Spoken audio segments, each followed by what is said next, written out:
When I was 23, I suffered from the worst nightmares. I would wake up in the middle of the night, drenched in a cold sweat, the room spinning while faint pale light seeped into my bedroom. The grip of uneasiness grasping tightly as I gradually caught myself from the sensation of free falling. And after a few minutes, my breathing would slow, my heart retreating back into my chest. The whole ordeal only lasted mere minutes, but in the moment, the experience felt like an adventure of epic proportions, an immersion into the depths of hell. I tended to let out a slight chuckle once my soul returned back to me, but that's when I would feel it, the slimy substance of something liquid running down my hand. At first, I assumed it was sweat, but after turning on the lights is when I would see it. The drool.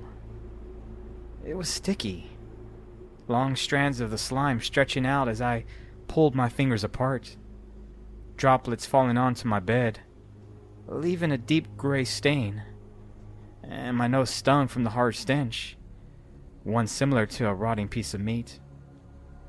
That first night I tried brushing the bizarre occurrence to the side, rationalizing the whole event to nothing more than my mind playing tricks on me, just simply remembering the night wrong. But when it happened the next night, my stomach sank, leaving me feeling as if I had swallowed my own tongue. Though I did my best to explain it away, telling myself that it was part of my nightmare, perhaps sleep paralysis, the thin thread of reality being blurred by the dream world. All that had shattered after about a week of the same thing happening, and I had soon realized it was occurring at the same hour, 3:33 a.m. It eventually got to the point that I didn't want to sleep, afraid of waking up to that disgusting wet substance. Even worse were the bits and pieces I could remember from the recurring nightmare, and glimpses of two large darkened eyes staring at me, eyes that seemed to menacingly call out my name, the mental sound muffled. I began to change my sleep schedule, staying awake as long as possible, making sure to pass that abysmal hour of 3:33, to then collapse into bed around 4. This, surprisingly enough, worked. Well, not completely. I was left tired in the mornings. My boss threatened my job due to my lack of performance, sending me home to get some rest. I know it was supposed to be a punishment, but I gleefully took the reprimand and headed home enthralled with the premise of sleep. For the first time in weeks, I was able to get more than 10 hours of rest, making sure to set my alarm for 2:30 a.m. Even though nothing ever happened to me while I was awake, I would still feel that odd sensation of being watched. And for that hour, I kept my bedroom door shut while remaining in bed with the lights on like some scared child. My family could see how tired I was, fatigue melting off my face, my skin more sickly than usual. The dark puffy bags that weighed under my eyes concerned my mother. It had been some time since I moved out of my parents' house, living alone in the inner city for the last 2 years, and not a week would go by without my mom calling to check up on me. Once she noticed that I was no longer taking her calls, she made the 2-hour drive to visit, and that's when she saw the crumbling form of her once vibrant boy. I explained to her of why I didn't want to sleep, telling her about the nightmares, the drool, and those eyes. To my astonishment, she laughed, brushing aside all of my worries, telling me that this has happened before, that I had the same problem when I was a boy, no more than 3 years old, that I complained about a night visitor. She told me it was because of our family dog, Muggles, that he would sleep in my room, panting all night as I slept, occasionally licking my hand. She told me that it was quite traumatizing to me for whatever reason, because I complained about those same dreams for the next few years. I asked her why couldn't I remember any of it, or better, why couldn't I remember Muggles? She didn't have a good answer, only telling me eventually I grew out of it, that the only other time I had a similar issue was when I was 13. She remembered on one of those nights I was so terrified that I slept in their room next to their bed for a week. I was left confounded of how none of this rang a bell. My mind clouded with a haze of uncertainty, but a bit of relief surged through me, understanding that apparently all this had happened before, meaning it would come to an end. My mother could see that gleam of reassurance sparkle in my eye, and she smiled, caressing my cheek with her hand, sending a wave of warmth down my body. She left shortly after that, telling me to remember it wasn't real, that Muggles never would have hurt me. I felt comforted, but didn't take any chances, and I stayed awake until 4 a.m., promptly falling into a deep sleep after. For the next few days, I spent time writing down any memories I could remember from my childhood, trying to recall any moments that would have been traumatizing. I read online that sometimes our minds block out negative experiences. Something about denial or coping. It was psychological mumbo-jumbo, but I guess there was some merit to it. I called my older sister and asked her about Muggles. Asked what type of dog was he, or was it a she? My sister didn't tell me much. She was already in her late teens when I was 3, so she didn't pay much attention to my existence. I was what you would call a surprise to my parents when I was born, and in my mind I could just picture the expressions on both their faces, finding out I was expected. My father didn't hide his disappointment when it came to me. He didn't mistreat me or anything like that. It was more of his lack of enthusiasm when it came to anything I did. Winning the spelling bee in 3rd grade wasn't much of a big deal since both my sister and older brother had done the same.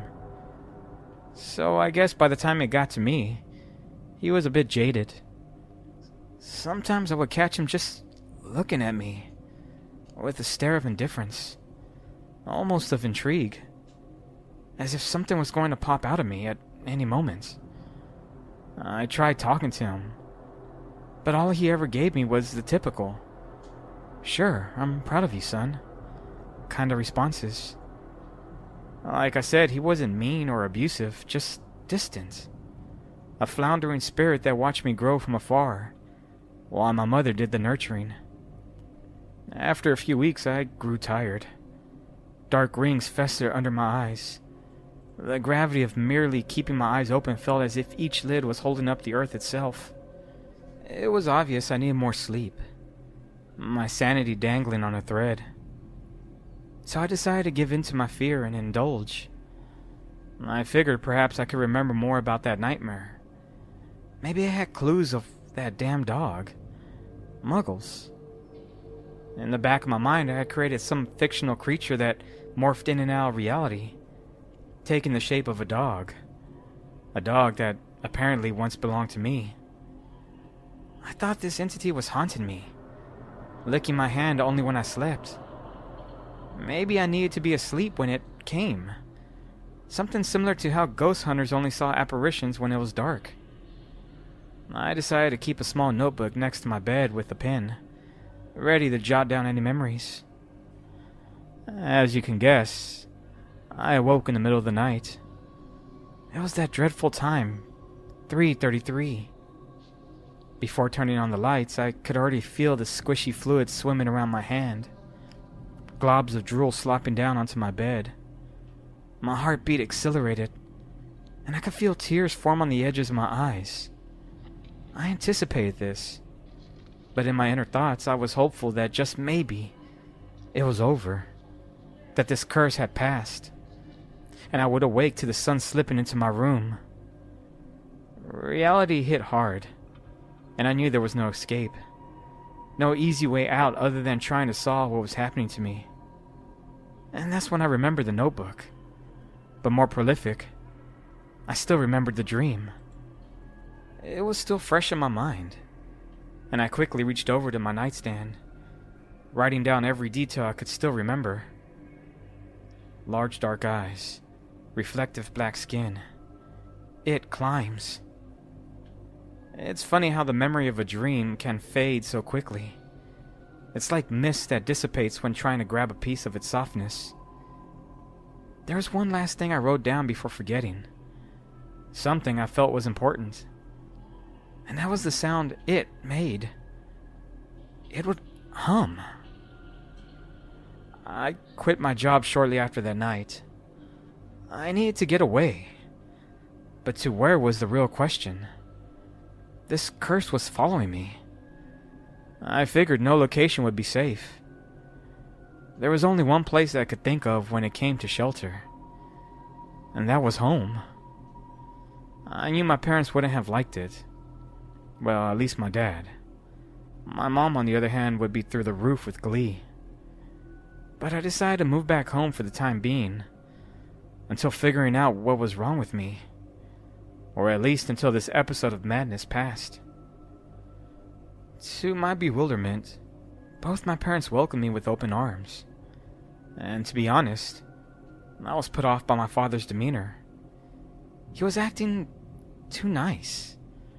Like someone that says all the right things during small talk. I took my old room. Nirvana posters still hung on the wall while the cheap glow-in-the-dark stickers that I stuck on my ceiling years ago remained in orbit. It was all how I remembered. I explained to my mother that I just needed rest. That the night terrors were overwhelming. She hushed me before I could completely finish what I was saying, hugging me. I felt so loved that first day, and I questioned why I had ever left home in the first place. I suppose we all leave. That's what baby birds do. Fly away, and start the cycle of life all over. That first night I was hesitant to fall asleep. I stayed awake till practically the hour, but then gradually slipped into sleep without realizing it. I awoke to the smell of bacon sizzling. I had slept without any interruptions. No slime or headaches. But more delightful, I felt rested. I headed downstairs where my mother was preparing breakfast, and I was elated to tell her about my night, that I had finally gotten some sleep. Of course she was happy for me, telling me that all I needed was home to remedy any illness. And for whatever reason, those words got me thinking. If home really was the answer, then why did my nightmares originate here? After breakfast, I asked my mother if there were any pictures of Muggles. Maybe seeing it would trigger more memories. She told me that there were none. That sadly any pictures we had of it was destroyed a long time ago. I questioned why they would have been destroyed. But she told me that my father accidentally spilled paint thinner on the boxes that housed any pictures of Muggles.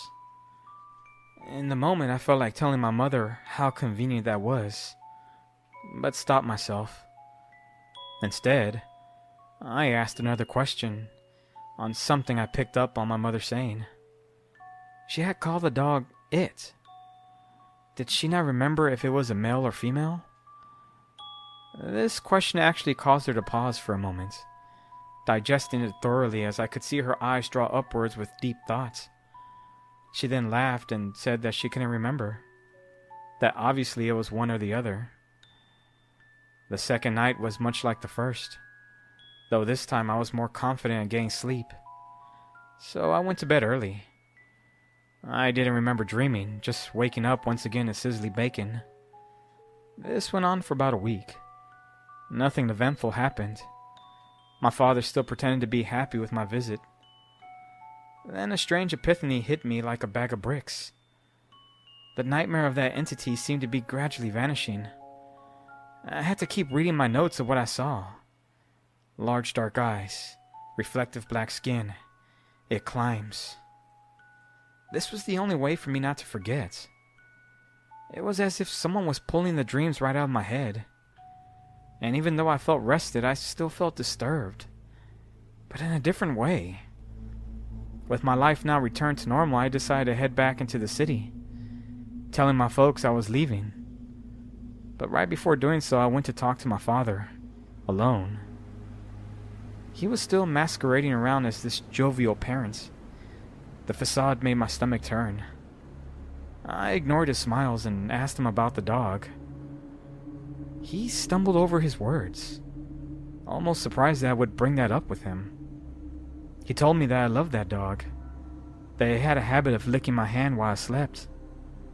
I nodded along, listening intently, and that's when I noticed something about my father.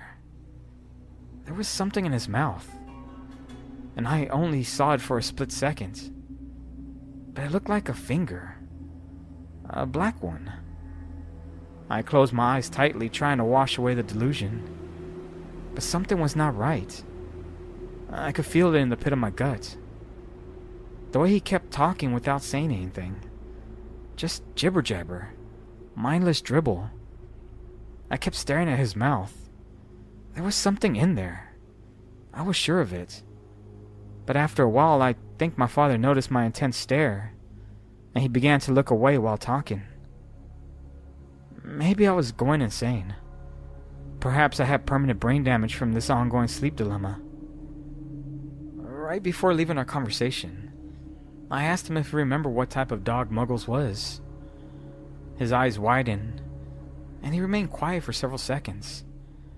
A type of guilt ran off his face, and for a moment I saw his lip quiver from unease. I then knew there was something going on, and whatever it was, I couldn't trust my father. He told me he couldn't remember, and I left it at that. Before leaving, I took a box of some old drawings that I kept hidden behind my bed. It was my secret stash of artwork, things only for my eyes, and I figured I would review them when getting home. My mother was sad to see me leave, while my father, well, he no longer looked so joyful. His eyes interrogated me with suspicion, offering out a handshake to bid me farewell. Entering the city, I felt the subtle stench of nausea form in my nose. The contrast of flourishing trees being taken over by monumental skyscrapers was daunting, almost as if the grim reality of insomnia awaited my return. And the endless windows from each building acted as eyes, all watching me return as I drove past. My apartment stood the same. It felt cold and suffocating. Almost immediately did I miss my parents' home. I swallowed my trepidation and prepared some dinner, scouring through the fridge for anything edible. I decided to go to the box of artwork shortly after, and I sat on my bed in hopes of finding some insight to that dog. Nostalgia washed over me with each drawing. Somewhere of me and my family, standing in front of our home with a cartoonish sun blazing above. As I put aside each drawing, I saw the bright, vibrant colors slowly shift into darker tones. The sun no longer yellow, but a dark red. The trees withering. And I sat confounded, not remembering any of these morbid drawings. Finally, after forcing myself to continue looking through the box, did I find what I was looking for. I found Muggles. It was a drawing of me asleep in bed while this blob of darkness lingered at my hand. It looked nothing like a dog, or even an animal for that matter. I turned to the next drawing, it being similar. A vague doodle of black lines sitting next to my bed as I slept. Sometimes that black thing would be on the wall, or even above my bed. There must have been several drawings depicting this creature, and I knew this entity was never my dog. The last one was the most vivid, the sight running chills down my spine. It was a close-up of its face, the face that I had been dreaming of. I don't know how long I stared at the drawing, but the sun was out when I first began rifling through the box. And before I knew it, Darkness had wrapped itself around my walls. I kept having flashes while looking at the drawings. Memories somehow flooding back in.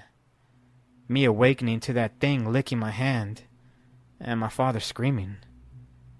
It was like an endless loop. 3 memories flickering over and over. Licking, screaming, and eyes.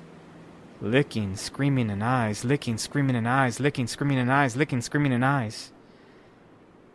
What the hell was happening to me? I threw the drawing to the floor and I got up from bed, running to the bathroom to vomit. The drawing was of a face. But it wasn't of my father or a dog, but some creature. And I used the word creature half-heartedly, because this thing was something else. In my childish hand, I drew the figure with 2 large glistening eyes, an oval-shaped head. But the thing that haunted my attention the most were its teeth. They weren't actually teeth, but mandibles, protruding from its face.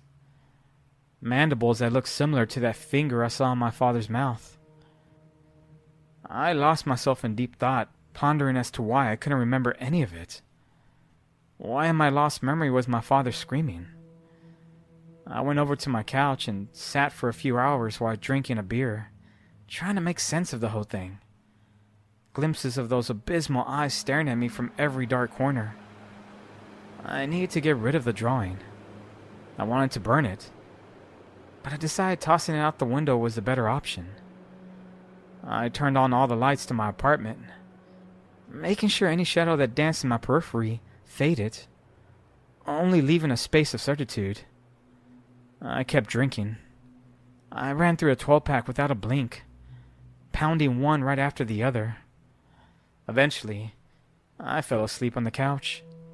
My head leaned to the side, spilling all of the built-up saliva onto my shirt. I'm pretty sure I was quite a sight. And while my body lay limp in the real world, I dreamt of my father. I didn't know if it was a dream or maybe a memory. It was of me in bed halfway asleep as my father stepped into my room. The light from the hallway overcast his face, blurring out any facial features.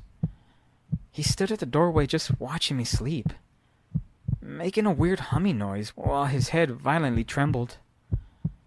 I couldn't move, but a sense of dread erupted in me, and I could practically feel my chest cave into my stomach. I wanted to call out to him, ask him what he was doing, but I remained terrified, frozen, unable to even mutter a word. That's when I heard a whimper of what sounded like a dog. Soon I felt something aggressively grabbing my hand, redirecting my gaze to the side of the bed. And that's when I realized in the dream I wasn't a child, but my adult self. I then heard the sound of little feet scuttering on the wall as if something was climbing. And then I woke up. It was still dark out. I was trying to catch my balance as the alcohol still coursed through my body. And as my vision adjusted to reality, I noticed all the lights in my apartment were off. I was thrown into pitch darkness. Then that sound of scuttering little feet echoed throughout my living room, causing me to jump to my feet. I looked around but saw nothing, my eyes trying to make sense of the sound. I reached over and turned on the small lamp that sat on a corner table. The shadows that menacingly paraded around in my periphery faded. Then those small tapping sounds bellowed out once again, but only this time I could hear it was coming from around the couch. I slowly crept closer, outstretching my neck to get a peek of what the noise was, my head still swirling from the booze. I gulped heavy, holding my breath, thinking some nightmarish beast would be staring up at me.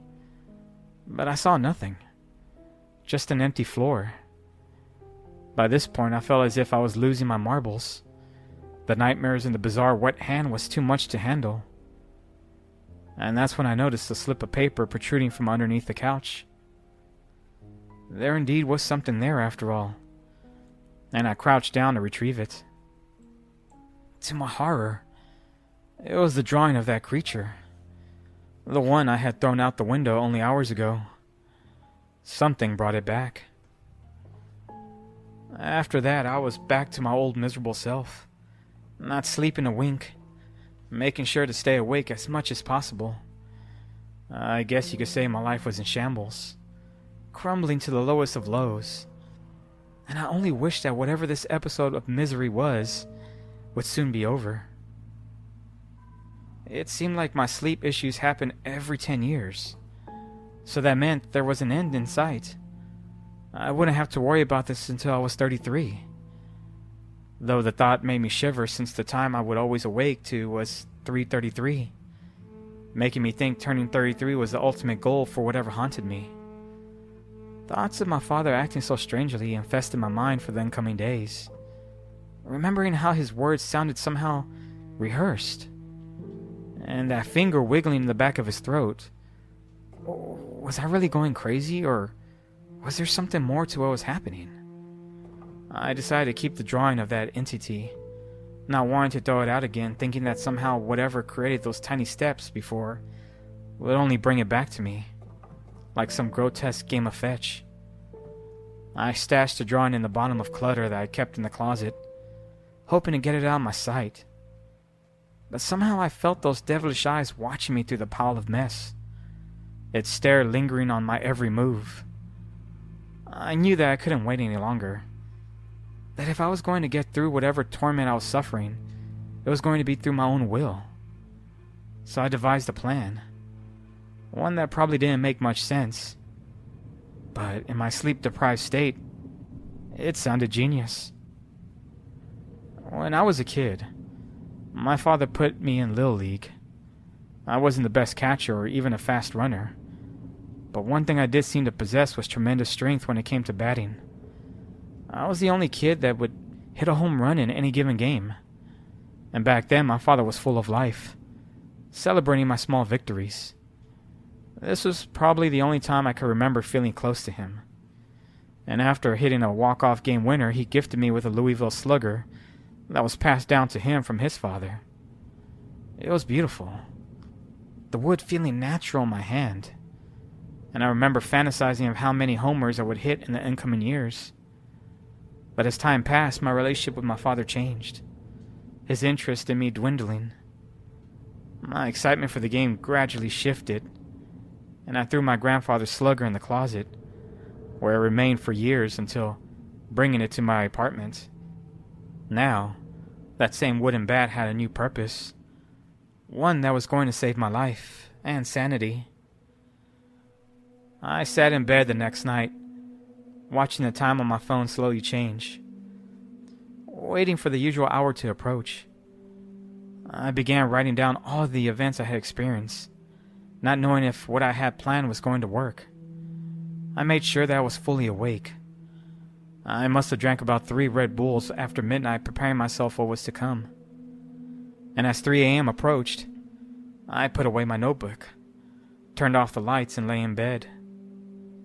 As the darkness fluttered around me, I pondered of what my father was doing, and I held my blankets tightly as it swaddled me into the perfect cocoon. Next to me in bed was my grandfather's Louisville Slugger, it caressing the side of my body, its stiffness making me shift around. I was going to pretend to sleep, hoping whatever Muggles was would come to me as it always had. And when it did, I was going to kill it. Even though my clock was digital, I could still hear the second hand of an analog clock thundering in my head, my anxiety spiking higher than Mount Everest. Time seemingly to slow while I watched it expire. I needed this nightmare to finally end, for this monster to go away. When the time hit 3:30, I contemplated if I was doing the right thing. What if this demon was too strong? What if I only angered it? Or what if it never came, and perhaps I was really just imagining everything? As I kept thinking of such things, I heard those same scuttering taps from a few days earlier. It was coming from outside my bedroom. And that's when I closed my eyes, pretending to be asleep. I breathed heavy, mimicking the natural circadian rhythm I would have. And I just waited. I made it easy. I outstretched my hand on the outside of the bed, it hovering over the floor for easy access. With my other hand, I cradled the Louisville Slugger. I slightly opened one of my eyes and could see a silhouette standing at my door, similar to my dreams. The figure had the shape of my father, that was for sure. And like my dream, it began to shake its head violently, swaying around like some broken marionette. Though I remained still. I then saw the dark figure tilt its head backwards as its stomach began to pulsate. I could hear the sound of bones cracking, guts shifting as if the person was about to vomit. Then I noticed those ghastly fingers protruding from what I could assume was the mouth of my father. It was climbing out of him like some slug, and to my horror I got to see the size of the creature. By this point I knew it was my father, and I almost blew my cover by calling out to him, but I held my tongue as the monster continued slithering its way out, and soon it was free, dropping my dad's body to the floor like some discarded banana peel. Then quickly that thing scurried away from sight, only leaving the sound of those little tapping feet as clues to know where it was. I kept my eyes shut, only allowing my ears to follow it, and I could tell it was climbing the walls. If I didn't know better, the thing was precisely over me, on the ceiling, most likely staring at me sleep. I gripped the slugger even tighter, but held my breath. I wanted to tremble. I wanted to scream. But I knew all this had to end, and soon I felt the creature licking my hand. During games when it was my turn to bat, I would get extremely nervous, to the point of me leaving the park. But my father would stop me, doing his best to calm my nerves.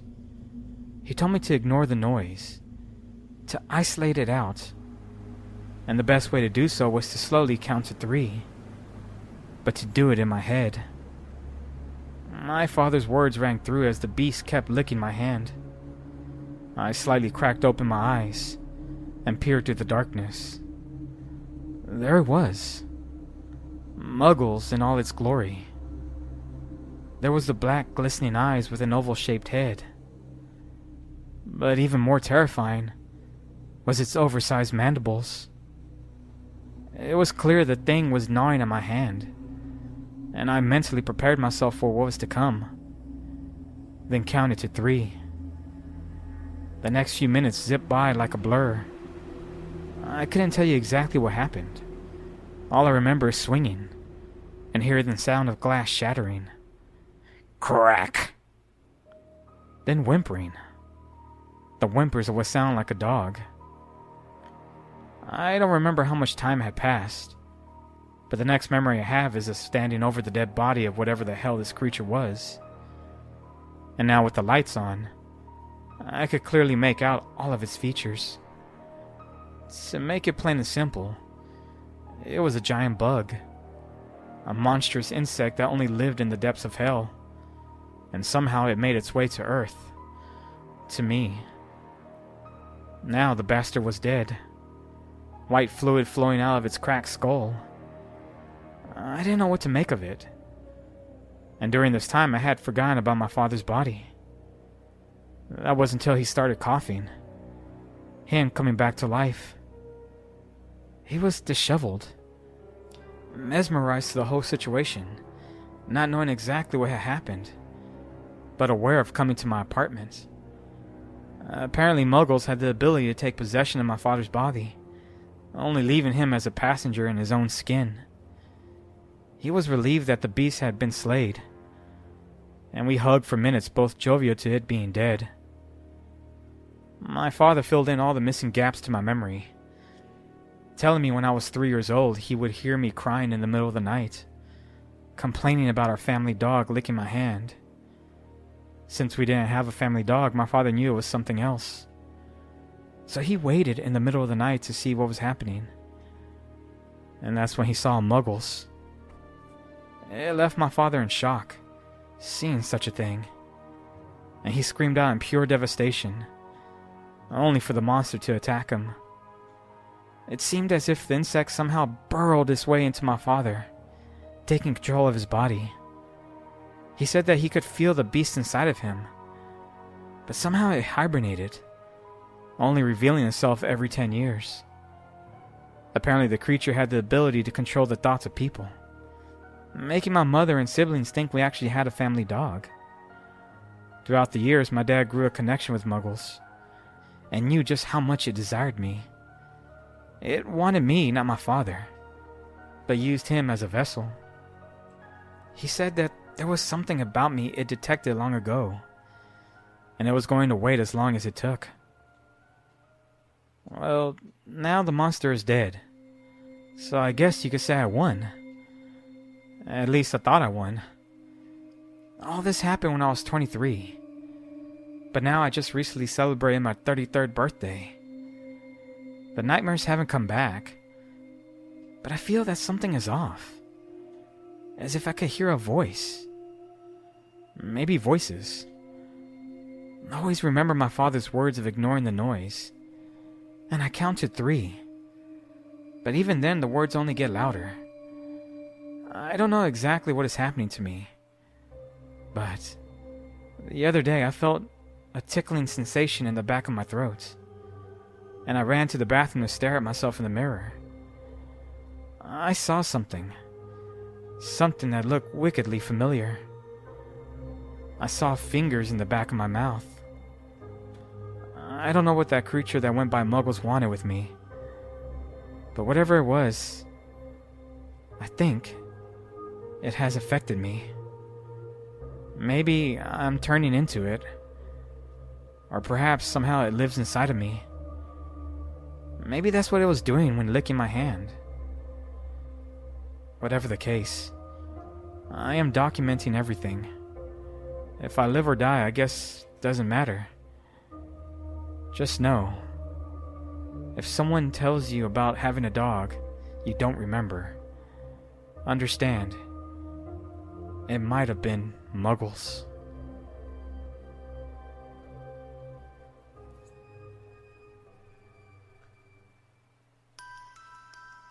Hi guys. As usual, thank you for listening to my story, and I know it's been, I don't know, almost 2 months since I posted a video, and I guess I'm back for now. So I've been working on different stories. I don't know, I've been working a lot of hours for my job, so I haven't really had much time to write like I want to, but I'm gonna try to get back into a routine of uploading more consistently. Hopefully everyone's been doing well, and hopefully you had a great 4th of July weekend. So that's it for now, guys. Let me know what you think of the story by leaving a comment, liking it if you did like the story, and definitely subscribe. But for now, that's it, and I'll see you in the next video, guys. Alrighty, bye.